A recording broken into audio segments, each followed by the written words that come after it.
regardless of how you feel about the movie, you have to admit the songs pretty catchy. Trolls, they wanna have fun. That's it. What is up, Flick fans? Welcome back to my channel. Trolls World Tour is now on demand. I need you all in the comment section. Were you looking forward to this movie? Did you like the first?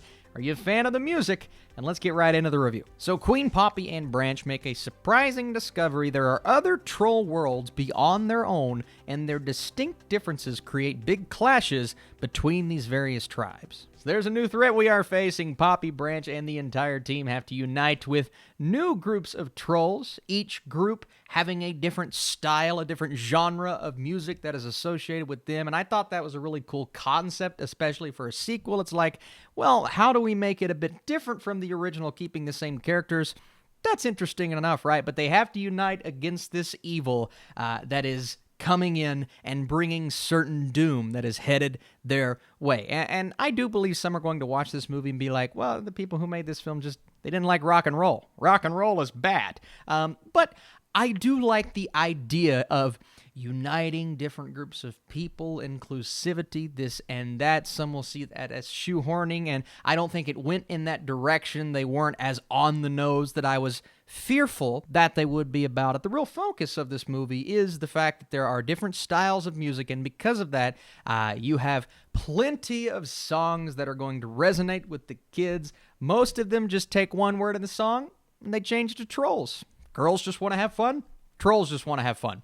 Very simple. But you have these very famous voices tackling these songs. Of course, our returning cast and Anna Kendrick, Justin Timberlake.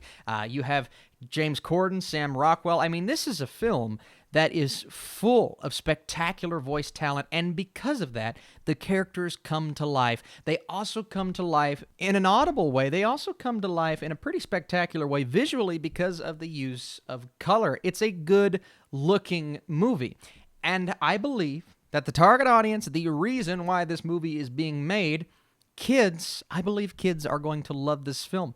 And those approaching it, maybe newcomers to this franchise or some adults that have to sit and watch the movie with kids, I don't think you'll have the worst time. Now, approaching it from the perspective of judging the movie itself, I've seen it many times before, right? It brings nothing new to the table. The plot is a plot that is overused and overdone. Some of the characters stand out, but I think the relationships, or at least what I wanted to see from those relationships, it's put on the back burner to focus on the silly jokes, the elements that are going to make kids laugh. And there were times, one character in particular, that did have me chuckling, but it really doesn't have a good, cohesive story. And when you do look at the story, the fact that they're all kind of battling against each other, it comes down to this third act and what happens, it wasn't as impactful as I wanted it to be. And it's not a film that will resonate with me. Now, does that mean anything? No, I'm not the target audience. I think your kids are going to love this movie, so if you're looking for a review telling you that, I think that's absolutely what you need to do. Rent this for your kids if they're looking for something to watch right now. But if you're approaching this from a plot perspective and the fact that it doesn't do anything new, you start looking into how many people were involved in writing this script. 5 credited writers. You can kind of tell because the jokes are all over the place. At points, the plot wasn't as cohesive as it needed to be. The songs are very energetic, and I think kids are going to love that, but when you look at the fact that they are covers, they need to do something different and stand out in a different way than the original song. They don't do that. They sound like the original song except for some of the lyrics. So at the end of the day, a nice message. Kids are going to eat this movie up, especially if they love the first. Very consistent in that regard. But the actual story, the plot, the narrative did not get there for me. Some of the dialogue, not good. And the jokes that fall flat, they really fall flat. But I do believe a lot of adults will tolerate it, some way more so than me.